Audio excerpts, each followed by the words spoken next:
This is Francis, a young guy born in the medieval town of Assisi in Italy around the 12th century. Francis was born into a wealthy family. His dad, Pietro, is a successful cloth merchant, and his mom, Pica, is a noblewoman. Francis is living the dream: fancy clothes, lavish parties, and all the perks of being rich. This guy is the life of the party. He is very charming, loves his fancy clothes, and is always surrounded by friends. Now, despite all the wealth and fun, Francis always felt a pull towards something greater, something more meaningful. He wanted to become a knight. Fast forward to his early 20s. Francis decides to join the military, seeking glory and adventure. But here is where things take a turn. He is captured in a battle and spends a year as a prisoner. This experience shakes him to the core and got him thinking, maybe there's more to life than just partying and fighting. When he finally gets released, he's a changed man, but not quite sure what's next. Then, something wild happens. One day, while riding his horse, Francis encounters a leper. Now, back then, lepers were outcasts, and people avoided them like the plague, literally. But Francis feels a surge of compassion. He gets off his horse, gives the leper his cloak, and even kisses his hand. This moment is a game changer for Francis. He realizes that true happiness comes from helping others.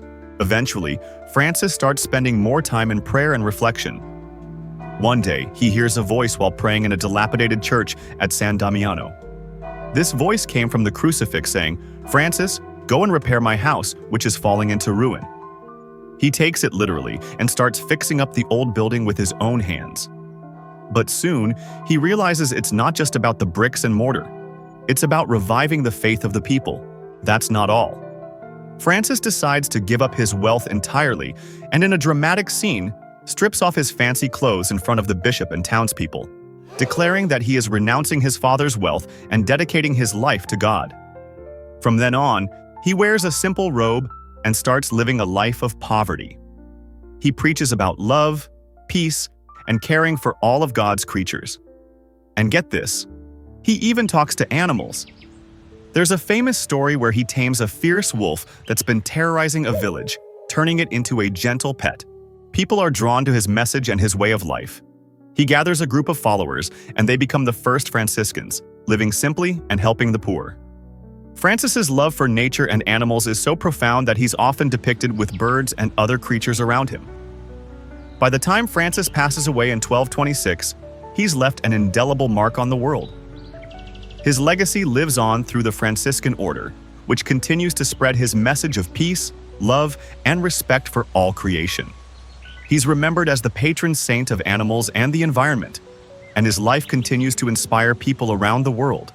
So, if you guessed right, that's the story of Saint Francis of Assisi. From party boy to saint, with a lot of heart and a whole lot of love for all living things. Pretty cool, right? If you enjoyed this story, don't forget to like, comment, and subscribe for more amazing stories. See you in the next video.